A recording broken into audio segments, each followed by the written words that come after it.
looks like it's actually connecting.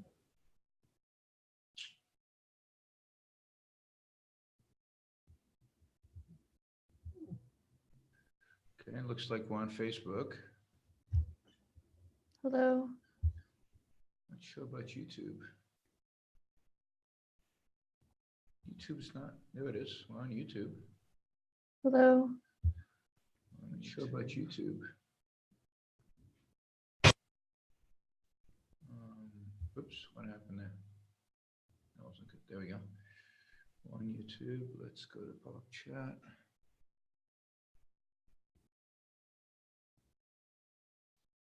We're gonna do the music intro.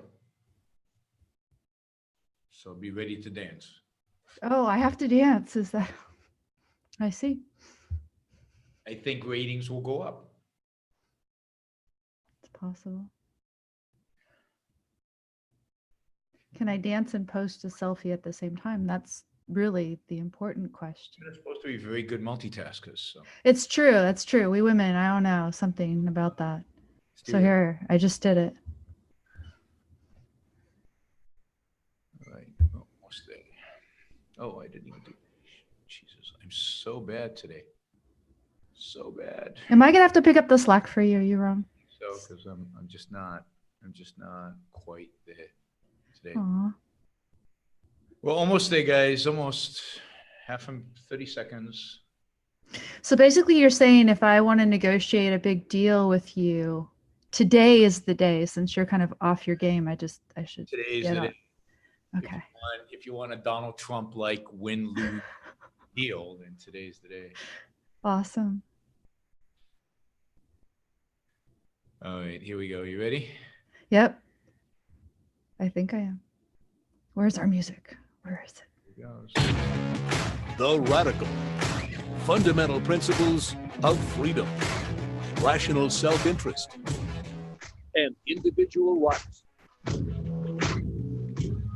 This is the Yaron Brooks Show. Yaron and Amy. You're not dancing. Ratings. Oh, I was selfie posting. I'm just not as good a multitasker as we. You're on an Amy show today. We haven't done one of these in a long time. Hi, Amy. Hello, Yaron. The sound is weird now all of a sudden. What's going on? What's that? The sound was odd for a second there. Yeah, because probably the music was playing in the background and it was just too much. It was just too much. Okay. So we're good now? We're good now. I think we're good. Excellent. Excellent. And welcome everybody on YouTube, Facebook, Twitter, maybe on LinkedIn. I still haven't figured out why I'm not streaming on LinkedIn. You can stream on LinkedIn. I didn't even know that. See, I've been on hiatus and all these things have been happening. I don't think it's happening. I don't think they've approved me as a beta user. They haven't approved me. So well, if they haven't approved you, they certainly aren't going to. Facebook just approved me as somebody who's okay to advertise political and ideological things. So which means you have basically given them all your data. Because you have to do that, right? You have to submit various forms of data to them. You have to show them your driver's license or something that proves who you are. And then you have to prove that you have an address, a physical address. So they want to see that you're a US person. You're not a Russian bot, I guess. Sure. Okay. They approved me today. Today I got the letter from Facebook.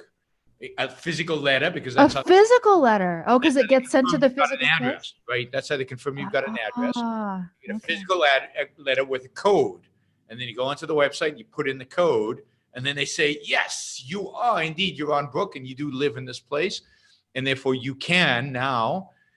So you know how you can boost a post? Yes. So I've been trying to boost some of my posts, and it wouldn't let me. No, of course. Because they were political or ideological in nature. Yeah. Now, I haven't tried it yet, but now I am able to boost posts because I verified that I'm not a Russian bot. So see, you have invested a lot more in Facebook than I have. And today we are going to have the big question, which I put in the show title, should you get off Facebook, right? Stay off Facebook is what you were going to say, right? Or yeah, I accidentally, so Amy's title was, should you stay on Facebook, right? On Facebook. And when I typed, I typed completely unconsciously without really realizing what I was doing. I only saw this a few minutes later. Should you stay off Facebook? Because I consider Facebook like this little nuisancey thing on the side that I have to do once in a while. I'm not on Facebook. Amy, you're on Facebook. You post pictures. You have a personal page that I like. This is marketing. This is my job. This is what I do for work. I put stuff on Facebook. I'm not on. I don't think of myself as being on Facebook. I've never gotten to the point where I've posted anything. Once in a while, like semi-personal, but almost nothing personal have I ever put on Facebook. And that's going to be part of the calculation for people today if they're tuning in and they're actually wanting to ask this question for themselves.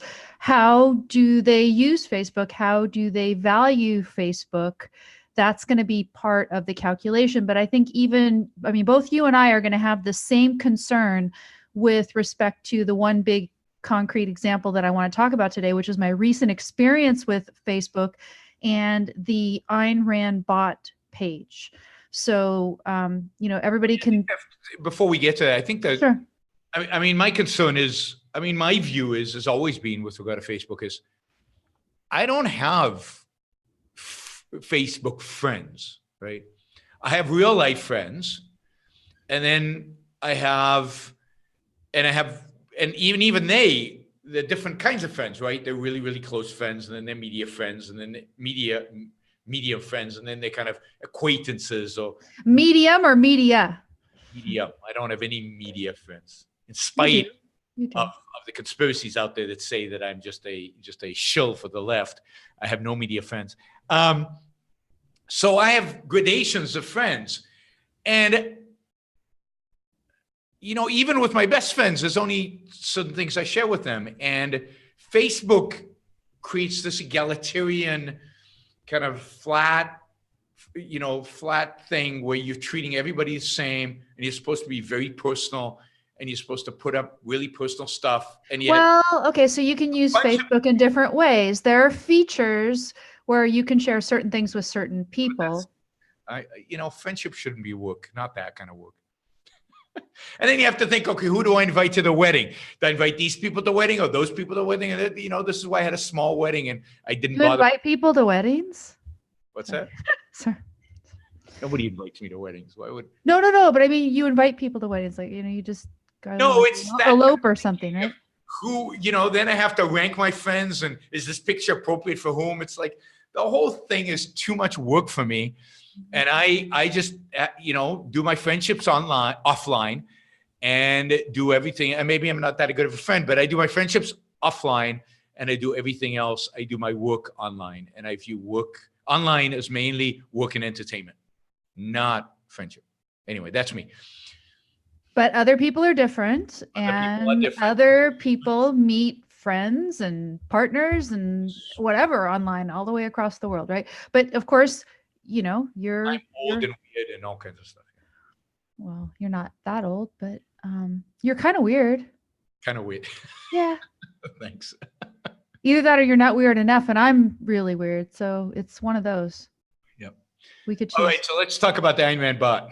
Yes. So if people don't know the story of the Ayn Rand bot, it's been around, I think, since around 2011. And I was on Twitter and saw somebody had an account, TS Elabot. And I thought, oh, how cute. And so I went ahead and I saw if the handle Ayn Rand bot was available, and it was. So of course I grabbed it and I started just sending out quotations, because that's what the TS Elabot did, was quotations from T.S. Eliot. And I was just kind of live tweeting those every so often. And I thought, okay, I want this automated. I don't want to sit there all day tweeting. And so I figured out, I found a service that you can use. You could put up, together a database of quotations and upload them every so often and schedule them and everything. So I figured out how to do that. And I've been doing it for years, and it's got, 22,000 followers. It's respectable, right? I've never boosted it. I've never done anything. I don't have resources. I just have continuously sent out these tweets. And then eventually I created a presence for it on Facebook. So I made a Facebook page and just called it Ayn Rand Bot. And so you can find it at Facebook /Ayn Rand Bot. By the way, you can go to my program notes at don'tletitgo.com and you'll see a link to the Facebook page, and then also some information about the taking down of the page. Anyway, so, in terms of the Facebook page, I haven't been able to get it to consistently sync with Twitter, where if the tweet happens that it automatically goes to Facebook. So I've had to myself choose some quotation off of whatever is most recent in Twitter, or maybe if there's another quotation I want to put, I'll go post it on the Facebook page. And then recently I went there. It was early last week, and I get this notice, and you can see it on my blog at don'tletitgo.com. You can see the sort of thing that I saw, and it says, your page has been unpublished, right? And actually, let me go ahead and read you the language that they give me, because when something like this happens from Facebook, you don't know exactly why you've been unpublished or your post has been taken down or whatever. They give you some very broad language. So it says, it looks like recent activity on your page doesn't follow the Facebook page policies regarding impersonation and pretending to be an individual or business. Visit the Help Center for more information, blah, blah, blah. You appealed this decision Tuesday, July 16, 2019 at 1:42 p.m. My appeal was very brief and succinct. It said that, first of all, I tell exactly, people exactly what it is, that it's just quotations out there, that it's curated by me, right? I put my name on it. And at the same time, it's called Ayn Rand Bot, and Ayn Rand has been dead for decades. So how in the world could anyone think that this page is impersonating Ayn Rand, right? Yep. That's all I know. I mean, I don't know who reported it or why. Schools might have complained about you. Oh, the buzzards. Yeah. Yeah. The buzzards might have complained. Yeah. So I have a couple theories, right? So it could be that, it could be somebody else who I've made upset for whatever reason. And I make a lot of people upset because I actually criticized Donald Trump, Bad Amy, bad Amy. I know. Yeah. So, I made somebody upset. And so they went ahead and by the way, so there was on one of the recent posts, there was one that I had taken a screen grab from Twitter, because I've got the Twitter account, right? And it was this time where Trump was again sort of threatening to go after the social media companies, and in particular Twitter, for something, right? Because they're censoring conservatives. You know how this is going on. Yep. And I just took an actual just quotation from Ayn Rand that was essentially an answer to what Trump had tweeted, if you thought about it, but I didn't add anything to it. It was just a quote, and it was just put in juxtaposition to this tweet from Trump, basically saying, no, you don't have the right to take over social media companies and have them bake your cake, Trump, right? So it could have been that one, right? It could have been that one that buzzards or whoever reported. Doesn't matter. But the point is that nobody could conceivably take that page as imitating Ayn Rand or as speaking for her in any official way. And the one post where it was like potentially saying something substantive in the direction of making a commentary, it was defending social media, right? So it's pro Facebook as much as it's pro Twitter or anybody else, right? So that's the context. But nonetheless, somehow it got unpublished. And as far as I know from one report, because there wasn't any warning, there wasn't any, we're taking down this one post because this one post was in violation. I mean, it's never run afoul of anything before. It's never had anything happen. And then suddenly the whole page is unpublished. So it's ridiculous. So I appealed, like I said. And then I just... appealing easy, or was it easy to find the appeal button or whatever? Yeah. So right there, they tell you, you go ahead and you fill out this thing. I should have taken a screen grab of that too, but I did not.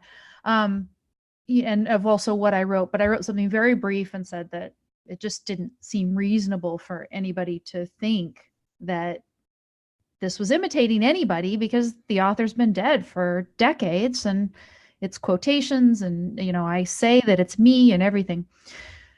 Anyway, so I appeal, and, wait, and I just go out there and I try to make as much noise as possible. And I decide, look, this is where I'm going to draw a line in the sand, that if I don't get a resolution of this that I find satisfactory, including republishing the page, Yep. then as much value as I get as a person who does meet Facebook friends and, even more than that, right, on Facebook, and I have these substantive interactions, I would let this go.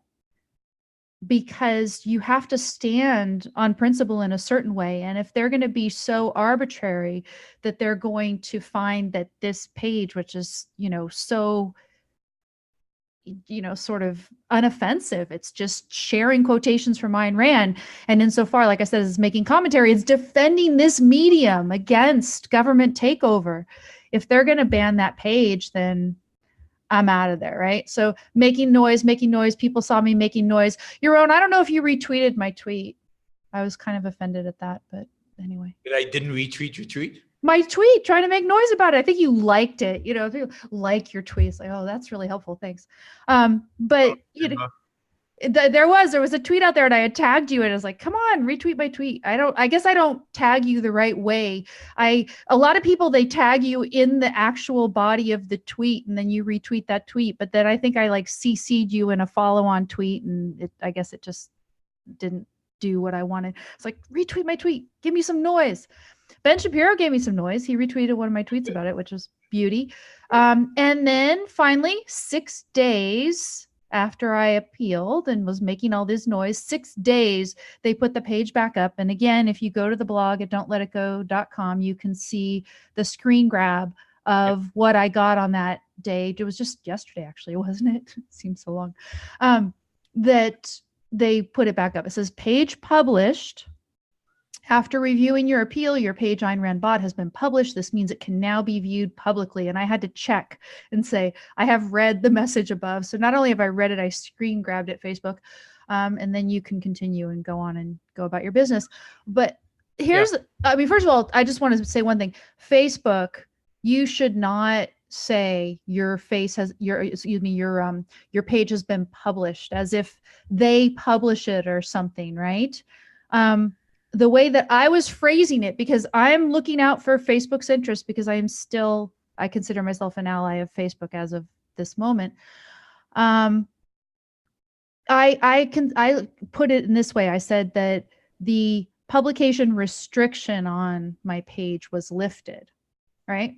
So I'm publishing, and I'm publishing by virtue of the fact that they're allowing me to use their tool for publication. I think Facebook does not want, in terms of this stupid law that they've been forced to, kind of characterize themselves. It doesn't actually say what the people are saying it says. So if you read the law, it doesn't make this differentiation between, the law actually says that section 230 or whatever. Yeah.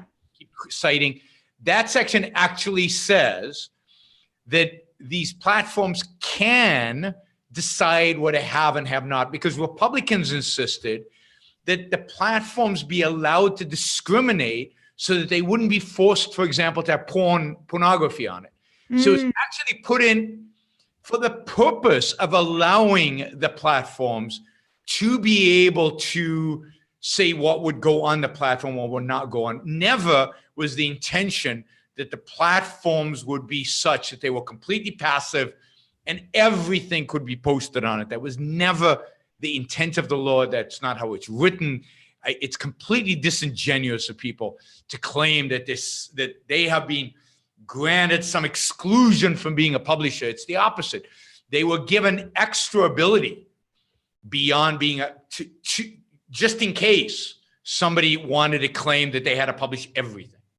Yeah, well, that's good in any event. But I still, if I were them, I wouldn't use the word publisher. So, sure.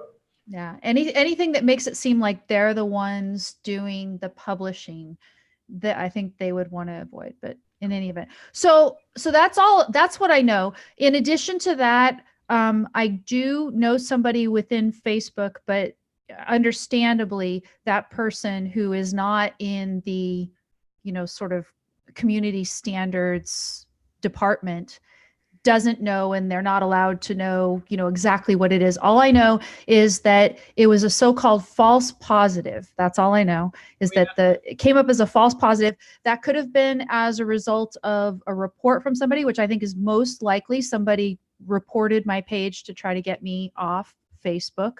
By the way, those people who themselves are condemnatory of Facebook for curating content at all, for having community standards at all, and then go ahead and use those community standards to get someone like me unpublished. But you don't know that somebody spoke out against you. I mean, that's the most likely. I think that's the most likely thing. There's one other thing, maybe just that. Okay, well, there are a couple other things I was thinking. So I have a different explanation. Oh, you do? Okay, what's yours? Go ahead. I mean, my view is they're trying to clean up Facebook, whatever that means, right? They're trying to determine. They're not doing it by human beings because there are too many pages. There's just no way to do it. So they've written a code that screens everything and flags anything suspicious, or maybe even takes anything suspicious off. And then if you appeal, then some human being actually goes there and actually looks at the page and says, and this is why it takes 6 days, because there's probably a huge backlog of appeals. Oh yeah, no, I'm sure. A human being to actually do it. And a human being goes there and they look, oh, this is what that is. Oh, they flag this wrong. And maybe the algorithm is looking for names of people who are dead because there are a lot of bots out there spreading information in people's names that are not legit, Russian bot type things. Maybe it's looking for offensive quotes and they picked up something that she said that's not PC or whatever. Who knows? But my guess is it's some algorithm, it's some automatic feature that took you off the page. Yeah. And then it took a human being to put you back on. And that explains the 6 days. And it explains why you didn't hear anything, because it's in a queue. Yeah, no, I think it's in quite a queue. And what it raises for me is, and another thing, of course, there's the Ayn Rand Institute page is one of those checkmark verified pages. Yeah. So it could be that any other pages are maybe looked at as suspicious if they have Ayn Rand in the name. I mean, who knows, right? I actually got permission from Leonard Peikoff to start this account, by the way, back in 2011. Well, I got that. I never got one on Twitter, but I got it on Facebook. Years ago, I got the check mark. Oh, you got a check mark? Okay. So, but you again, yeah, you have to be verified or whatever. Who knows? But that could have been part of it as well. So maybe that's right. Maybe there's some effort to quote clean up generally, or it could have been a report. But either way, you're right. I'm getting caught up in an algorithm that functions automatically, and either at the very beginning, it's a very low level person at Facebook who looks at it super quickly in making this decision to unpublish. And that person may be not very knowledgeable or sophisticated or even unsympathetic. Could happen as well. And then you have to appeal to get out of that, and you have to wait in the queue until maybe it's not even a human being. Maybe the algorithm has the authority to unpublish you. I mean, I'll give you another example. So YouTube, I've mentioned this before. YouTube, you get monetized. So a lot of my videos. You get monetized. What's that? Come follow and watch my videos at YouTube. Right off the top, they don't monetize it. So some algorithm has said this is not monetizable. Then I appeal, and there's an easy way to do it. It's automatic. Please have a human being look at this. And it literally says that. And within a few hours, typically, I think now they know it's me, so they get this. I get monetized again. So 90% of the demonetized videos get monetized. And it's interesting that the ones that stay demonetized, the ones they won't monetize, are not politically biased. So the ones recently that were not monetized, the ones where I slammed Donald Trump. But I probably say a bad word, or maybe I do it in a way that they find offensive or whatever. But people have reported you. I'm serious. People report you, I don't think anybody's reported me. I really don't. Maybe. But this is after human review. I stay demonetized. So anytime I talk about sex, like my Jeffrey, this Epstein, the child molesting guy, the stuff I did on him was demonetized, because anything to do with sex is immediately demonetized. Wow. And I bring up sex too often in my things. I guess that's why. And then, and then the second reason is if I'm really after somebody, and if I'm, I never really swear, but if I'm really going after someone, it typically gets demonetized. But I don't find that if I go after the left, it gets more demonetized than if I go after the right. I find it's not political. It's about the words you use, the tone you use, and whether you talk about sex or not. Okay. Well, fair enough. Racism is one that always, even if I accuse Donald Trump of being a racist, which is what I did, right, with the tweets, that is a flag. So even if I'm on the left side, as if, right, on this issue, it doesn't matter. It's the accusation of racism that gets demonetized.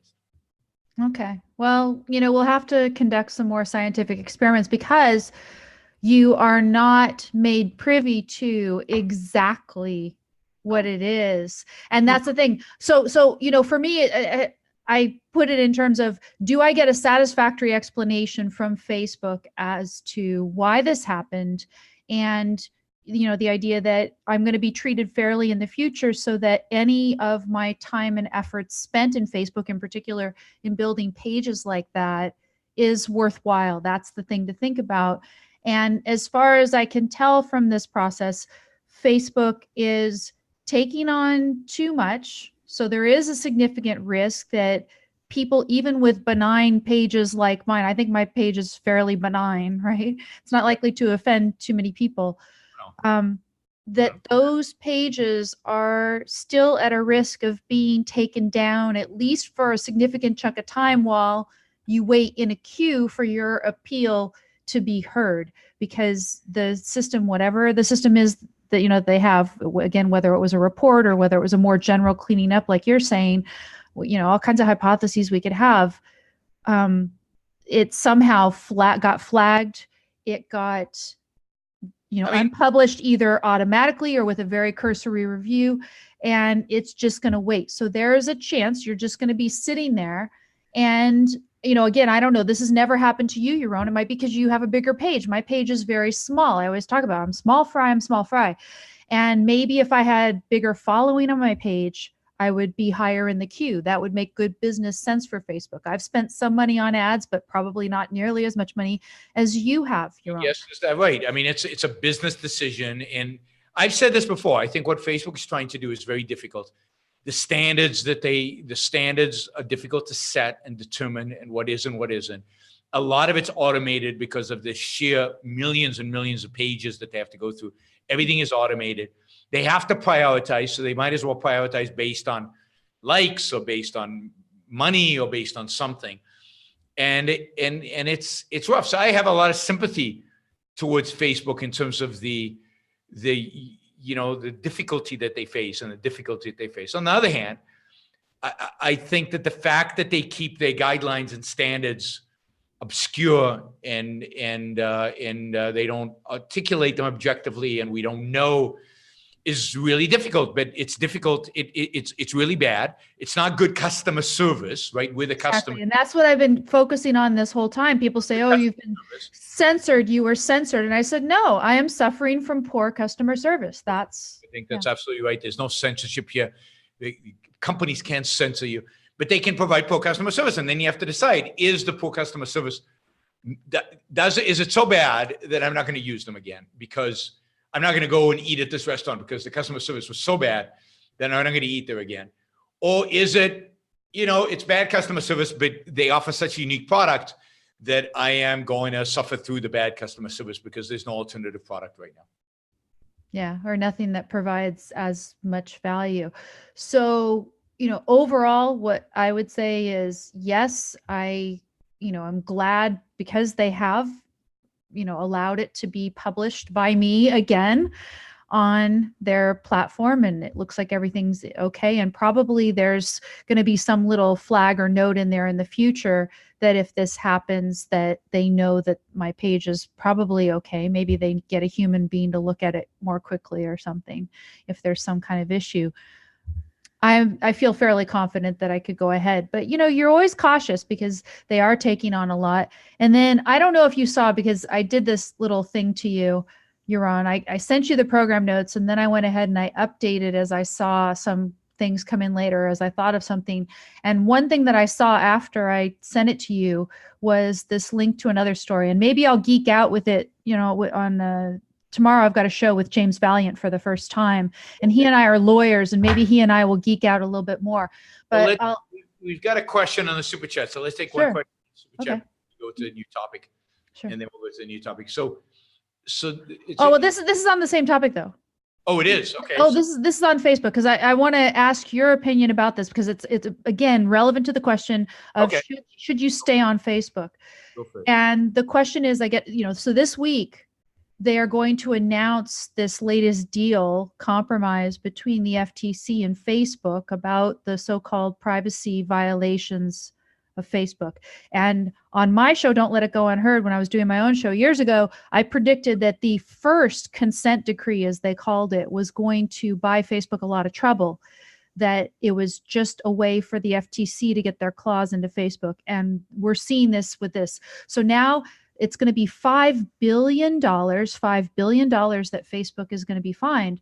But here's where the question comes in. In addition to that, and I don't know the details, I'm going to have to look more, and I'll talk about it with James tomorrow, but there's going to be some sort of a committee of oversight of Facebook's privacy policy. And as I understand it, it's a hybrid committee. This is what I've heard from previous articles about this, that it would be a hybrid committee, some people from Facebook, some people from government. Yeah, I'm not surprised.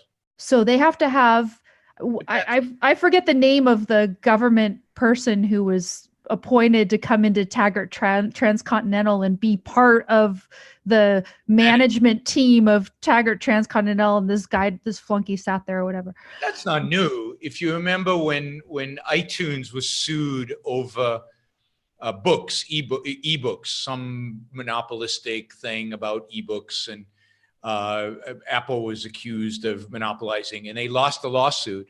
Then the loss, I don't think they paid much money, but what it required is a government person was installed in iTunes, and they had the authority to sign off or not on any contracts that Apple did. And it was like for 5 years. I think it expired recently.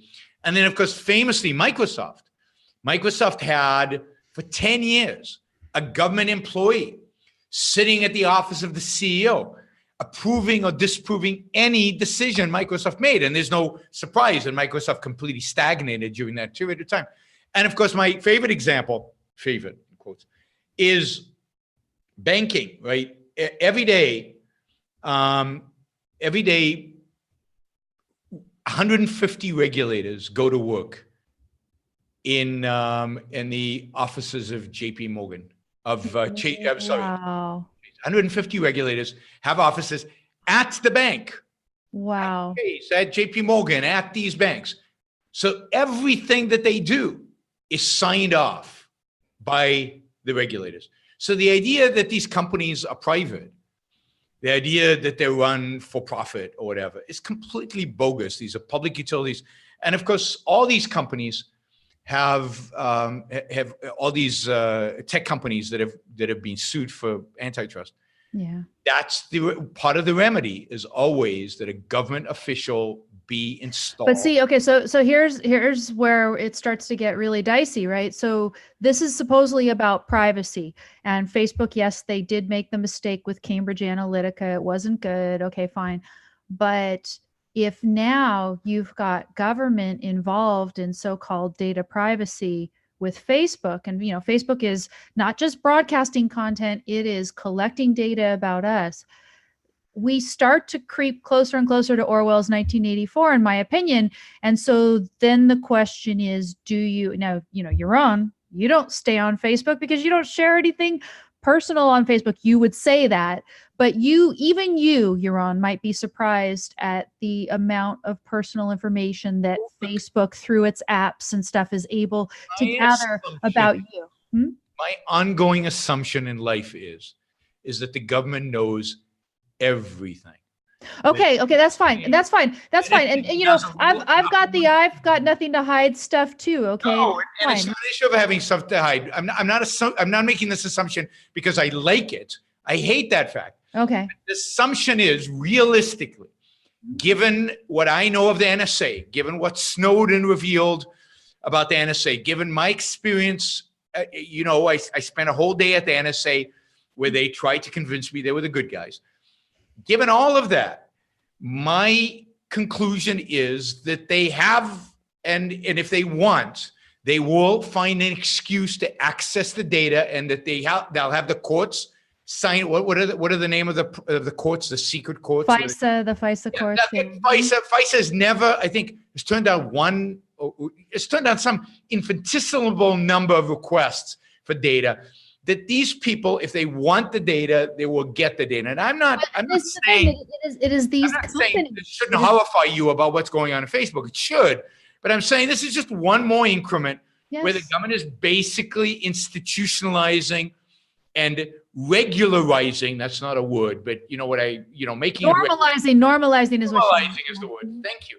Normalizing the idea that they should have access to everything that we do and everything we're about. And there's a little doctrine in the law that says that this is perfectly okay. It's called the third-party doctrine, and it's because you share your information with these companies. So if you share your information with Facebook, certainly you no longer have any expectation of privacy in it. The government should be able to grab it without a warrant when there's any plausible justification. And what I'm saying is, you know, these people who are going to be installed into Facebook to supervise the privacy directly from within, that it's a matter of time before a Donald Trump or whoever the next authoritarian-minded leader of our country is can just call up Facebook and get whatever they want. Because I'm not sure they need that, because I think they probably have a backdoor already.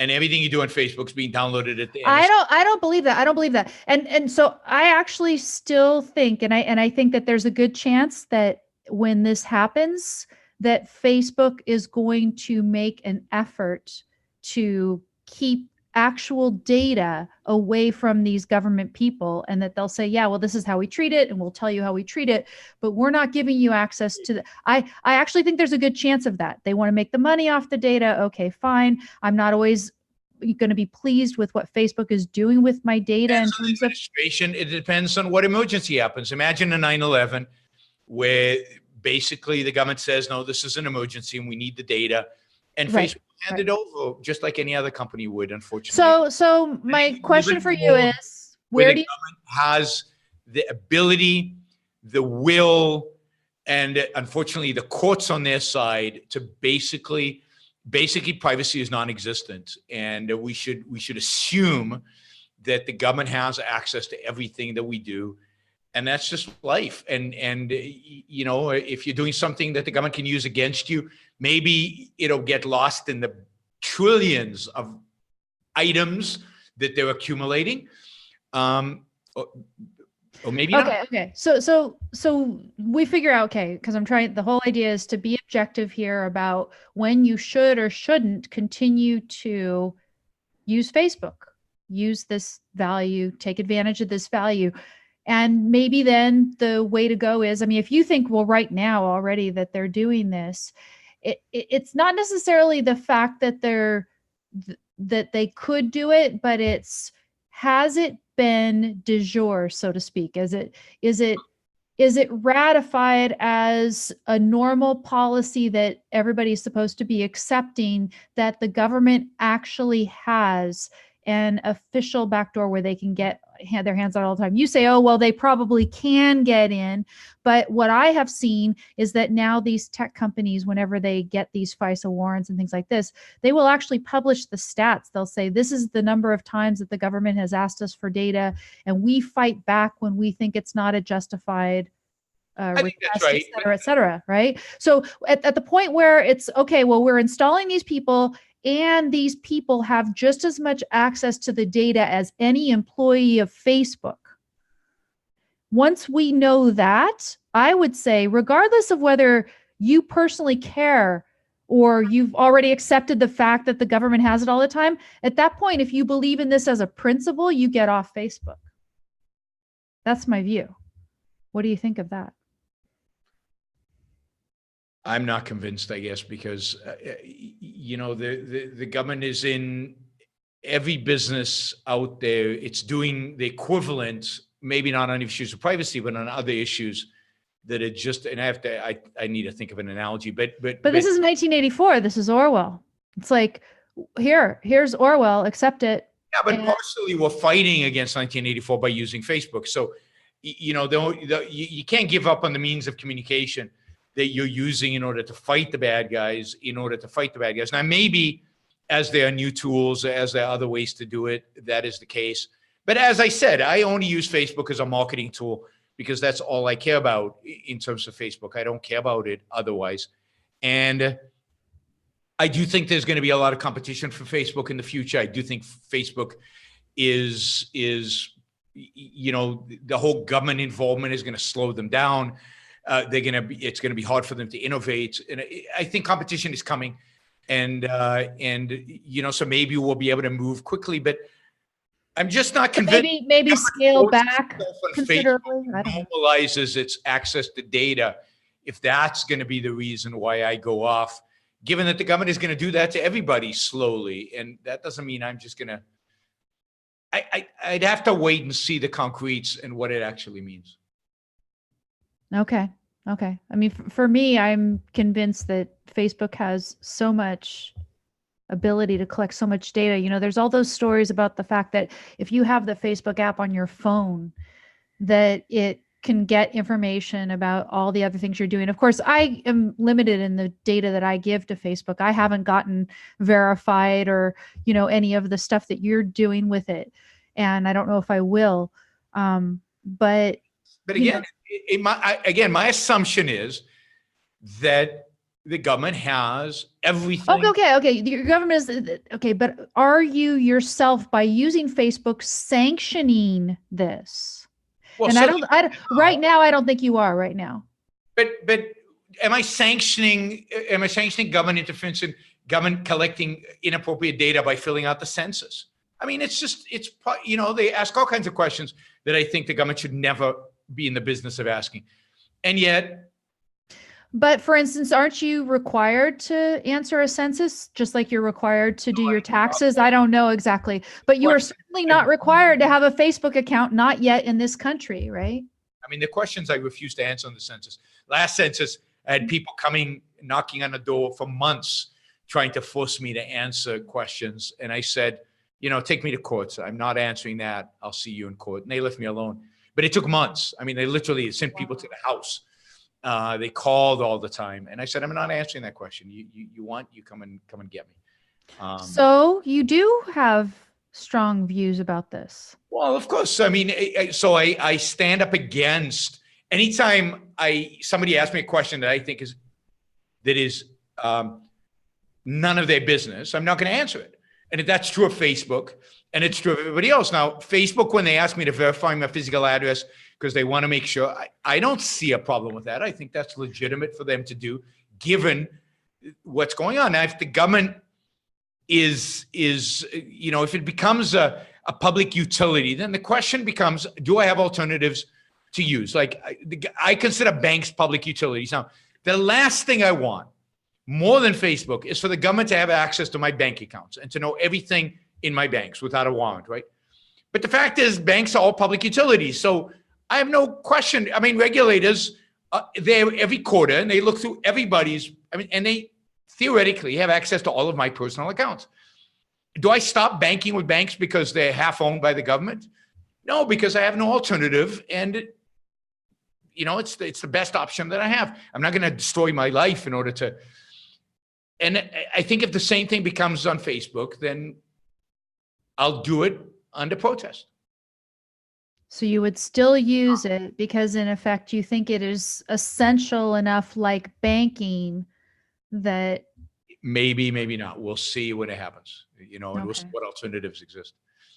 I mean, to me, there would be some definitive action that you would have to take as a result of not sanctioning the violation of the principle in that, again, not because right now it's de facto, right? That the government can get your information, but when it's de jure, because it's like everybody knows that this government stooge who's been implanted into Facebook has access to all the same data that Facebook does as a matter of course. Why do you keep dealing with Apple when there's a government stooge at Apple? Why do you keep dealing with? Okay, but is there a government stooge in Apple with respect to access to data?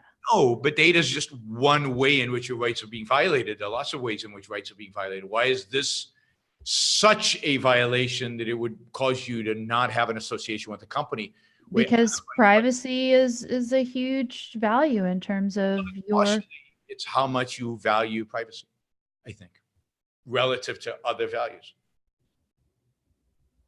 Okay, so I value it obviously quite highly, and I think that we should try to uphold the principles that would protect it. But the principle is government shouldn't be intervening in these companies. They shouldn't be dictating what I consume and what I do and how I use my data and any of these things.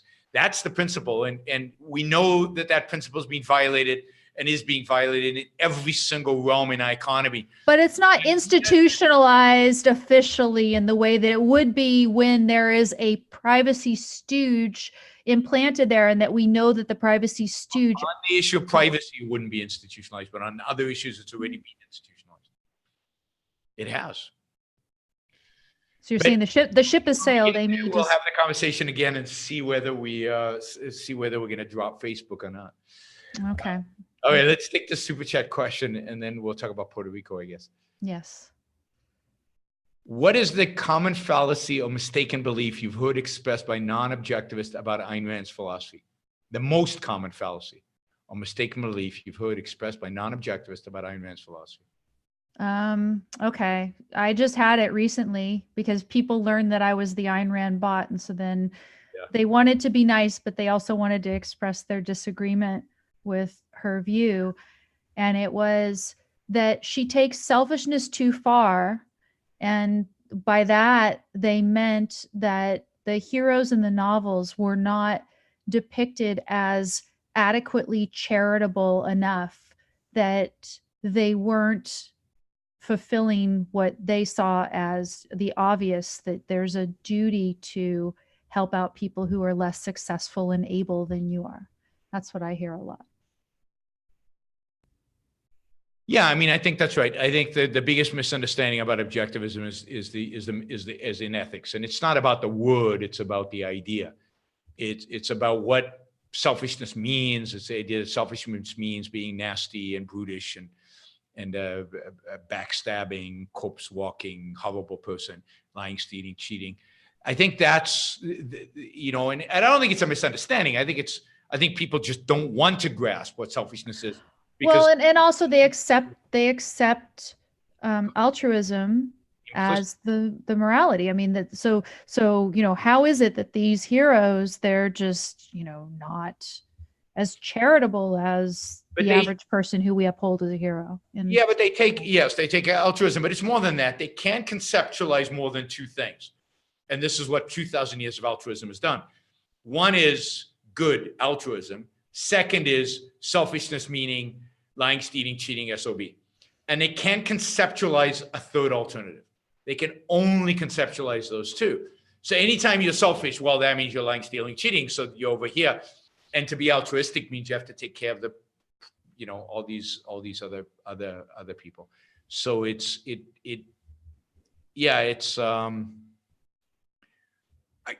can't think of a bigger misunderstanding out there. I mean, there are lots of others, but that's the big one in terms of the philosophy. An interesting one that you hear too is that the heroes are cold, in the novel.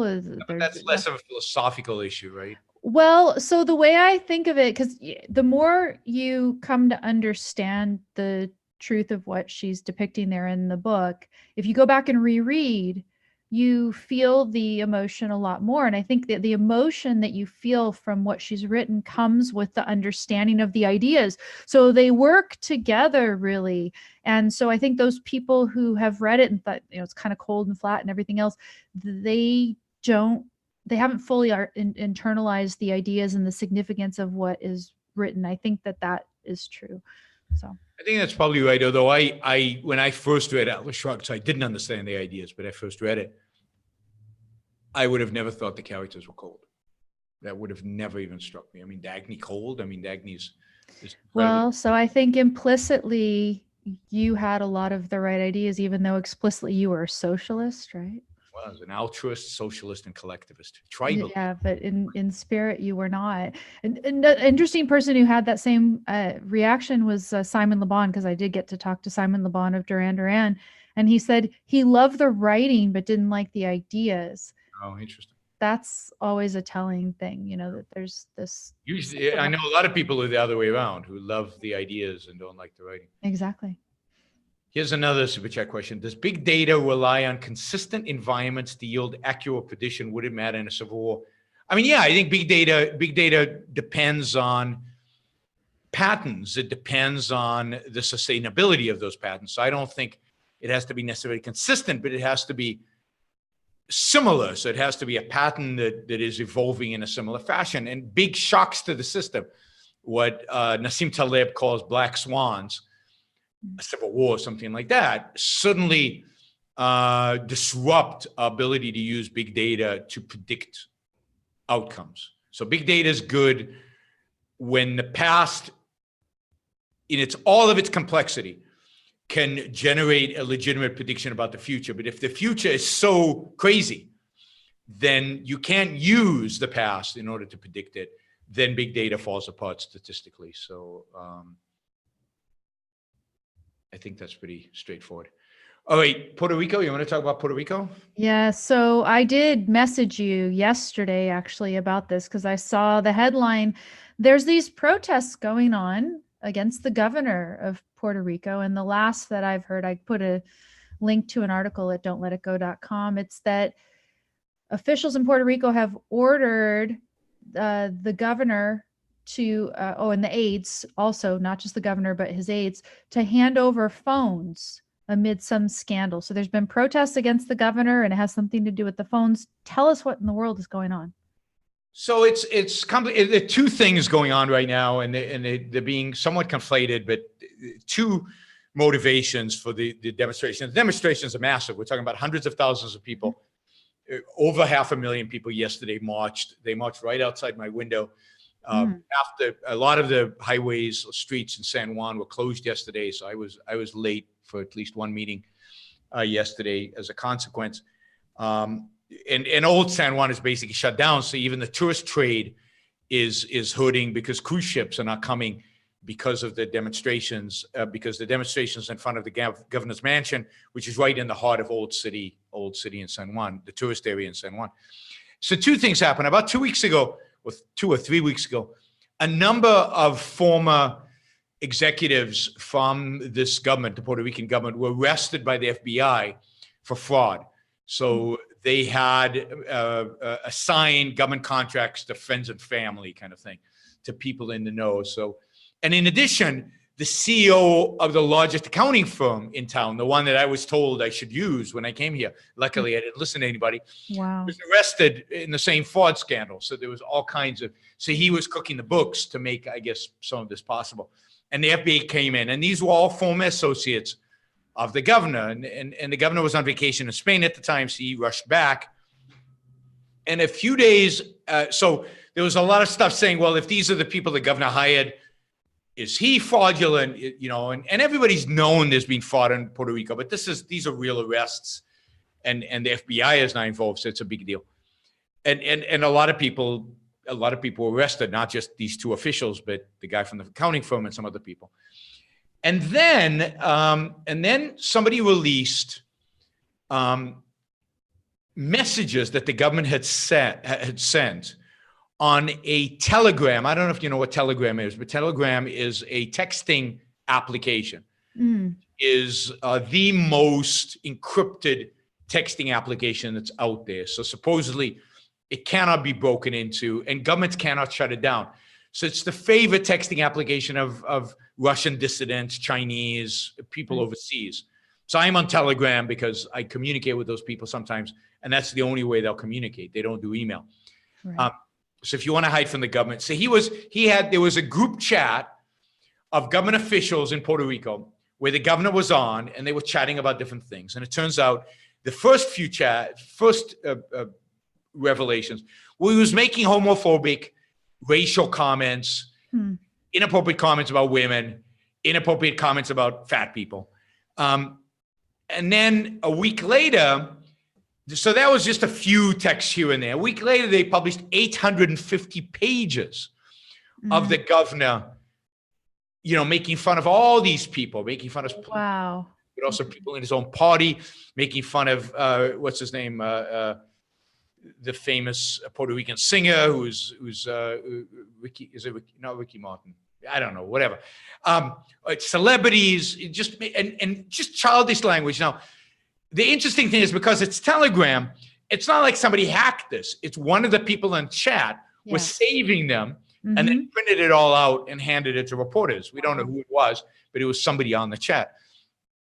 Anyway, the island exploded. I mean, it was Ricky Martin. So Ricky Martin came out and said, the governor needs to go, and people in the streets said the governor needs to go, and then they started rallying, and then these massive protests. Now, in the meantime, most of his cabinet has resigned. The number two who would take over his position if he resigned has resigned. Wow. So there's actually nobody there to actually take the governor's position, and there's nobody running the government right now because everybody's quit. So there's a governor with no cabinet and no knowledge of who would take over the governorship if he quit. And there are hundreds of thousands of people in the streets demanding that he resign. They're committed to doing this every single night, except Sundays. I guess Sundays, they're Catholic over here. I think they're taking a day off. But every single day, and Monday, yesterday, was a holiday. They basically unilaterally, everybody went on strike. So no school, a lot of the restaurants closed, a lot of businesses closed, and people just went into the streets to demonstrate against the governor. So there's basically a kind of a silent revolution to get rid of this idiot. I mean, he's an idiot, right? He says these tweets are stupid. They're juvenile. Somebody who tweets, who not tweets, message. Yes. The messages shouldn't be, well, I'm thinking of somebody else's tweets, but shouldn't be, and I was going to say president, shouldn't be governor. There's only one guy in the world who can get away with saying these kind of things and gains voters, and that's Donald Trump. Nobody else can do it. If you're going to say homophobic, racist, anti-women, anti-fat, whatever comments on, don't pretend that you can be elected to office unless you're Donald Trump. And I don't think there is another Donald Trump out there, not yet, thank God. So they're demanding he go, and I think they're right, and I think he should resign. Now, to overlay that with the fraud, right? Overlay that with the corruption. Overlay that with the fact that the island has a rotten economic policy, has rotten, is just devastating economy. It's been in recession for 10 years, and it's really bad. Now, I don't know what that means for me because I don't know if a new government is going to be friendly towards people like me or not. Mm-hmm. I don't know if a new government is going to move to the left or to the right or to the center. I don't know what's going to happen. But this guy looks like he's toast unless he wants to hang on in spite of all this. But then there's basically anarchy in the streets. I mean, the cops literally right outside our condo. It's the staging area because I live on the one road that goes into Old San Juan. Mm-hmm. So everybody goes into Old San Juan to where the demonstration now has to pass through here. So the cops have this massive staging area right, between the traffic over here. This is the first road that gets closed whenever there's a demonstration, whenever stuff is going on. So I'm right in the. That's what I was thinking. That was my question to you yesterday in the message was, is this affecting you, these demonstrations? So yeah, yesterday I was sitting here and I could see. And then at 11 o'clock last night, they decided to have a concert. I mean, this is the thing about Puerto Ricans. You got to love Puerto Ricans. I mean, they're great people. What the hell? Anything is an excuse for a party, right? You can't let up on an excuse for a party. So we want to impeach the governor. Let's have a party. So last night at 11 o'clock, not far from where I live on the kind of underside of the condo, on the ocean side, the lagoon side, we live on we kind of see the lagoon. You have to come and visit Amy and see this, but we sit on the lagoon. Before it all just goes to hell, I have to come. There's a concert there, and they start blasting, and there were probably about 1,000 motorcycles and motorcyclists there, and there was a party going on, and I'm trying to get to sleep, and I fell asleep at midnight, but somebody said they went on until 2 a.m., partying, and wow. This is Puerto Rico, but I give them credit for not standing up for it. The people rising up and saying enough's enough. This guy is a creep. This guy is probably corrupt. Politicians in Puerto Rico have always been corrupt. We want real change. The tragedy is, and this is the tragedy, is that they don't know what they want. They know what they don't want. Yes. But like everybody, they don't know what they want. And it's the same. Partiers, everything. Yeah. Mm-hmm. Same with demonstrations everywhere. We don't want this, but what do we stand for? And the fear is that we get somebody worse than this governor as a consequence of it. So anyway, we'll see. It's kind of interesting being in the midst of it. Somebody says, am I running for governor? No, I mean, part of it, my big disadvantage for running for governor, other than the ideas that I actually have, that's a huge disadvantage, is that I don't speak Spanish. I actually don't think Puerto Ricans would elect somebody who doesn't speak Spanish. I think if I spoke Spanish well enough to run a campaign, then the fact that I was American wouldn't hamper my ability to get elected, but my ideas would then. But the fact that I don't speak a word of Spanish, like 3 words or something, there's no way they're going to elect me. But I haven't had Revital teach you. Yeah, Revital could run, and I could. So Revital, my wife could. Oh no, I was saying she could teach you, but yeah, she could run. I mean, my God, she would be better than the governor for sure. Even though it's not her specialty, she would be still awesome. But I have thrown my hat in to advise any future governor who wants.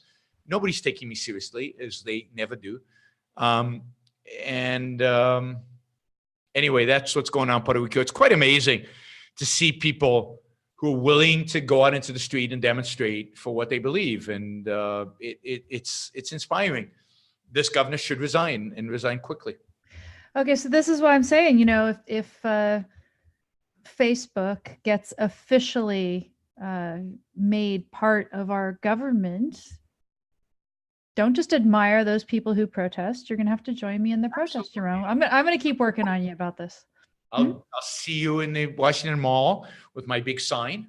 No, I mean, this is the thing. You can protest something like this just by leaving. No, you got to be noisier than leaving. That's the thing. I went on Twitter. I put all of my beautiful pictures on Twitter, and I said, make noise. We got to fight. Can't be passive aggressive. You got to be just aggressive. Okay, well, I thought it was perfectly good to go on to a competitor Twitter and make as much noise as possible, and it seemed to do something. So anyway, I have to go pretty quick here. People can go to the program notes at don'tletitgo.com and see the things that Yaron and I were not able to get to. We weren't able to talk about the compromise between Trump and Pelosi and my prediction, which I made long ago, about what's going to happen to healthcare next. Good meme. I like that meme. And by the way, I talked about that a little bit yesterday. And yeah, I mean, I don't think anybody should have been surprised by the compromise between Trump and Pelosi. Trump is a big government Republican. Yeah. So some of this I'll probably talk about with James Valiant tomorrow. The show that I'm going to be doing is finally None of the Above. I get my title. And this is going to... James gave you the title. James decided he would allow me to have the title that I always wanted. Great. So everybody listen to James Valiant and Amy Peacock tomorrow. What time? So it's going to be at 2 p.m. Eastern time, 11 a.m. Pacific time, Wednesdays. That's going to be the normal time. I'm looking forward to it. We're going to geek out everything under the sun. And oh my God. I know 2 California lawyers who like to talk about anything under the glorious California sun. You're going to have a time limit? So what could go wrong? 90 minutes or so. Oh God, I've got Boo barking at me in the background. Boo barking. All right, I'll let you go. All right, everybody, you know what to do. You need to share the show. You need to subscribe to our YouTube channels. I think as of the beginning of the show, I was 4 subscriptions shy of 15,000. So 4 shy of 15,000. You know, maybe by the end of the show, I'll get there. Of course, 15,000 is still pretty bleak. My goal was 20,000. It's better than 1,300 some odd, which is what I have. Please come to my YouTube channel, people. Come to my YouTube channel. Come to my blog, don'tletitgo.com. Subscribe to my blog. Amy's YouTube channel. And of course, you can support us on, what are you on? Are you on Patreon? So I'm going to be on Patreon probably with this None of the Above show. That's what I'm going to do. I'm going to go ahead and do that. To my website, yaronbookshow.com/support. You can support Amy on her website and on Patreon and subscribe stuff for me and all this other stuff. And I will be back on. I'm leaving town tomorrow. If I can get to the airport, I assume I can. And I will be back Friday. So I will be doing a show on Saturday. So Saturday, Sunday, and a couple of days next week are the next shows. The next show is Saturday at 3 p.m. East Coast time. And I will see Amy. I think we're doing a show next Tuesday. Next Tuesday we are, yes. An hour earlier so we can get more time in. Beautiful. Don't have to rush off. So Okay. we'll see how my schedule is next week. So Hope we'll be so. doing another show on Tuesday. And then maybe we'll do a show the following Tuesday when I'm in Southern California. Ooh, that would be fab. And then maybe I can do it in person with you or I something. mean, we can do it in person in the same studio. Goals. I like it. Okay. All right. Thanks, Thanks, Yaron. Amy. Have a great night. You Bye, too. everybody. Gonna go take care of a dog. See ya. Bye. Bye.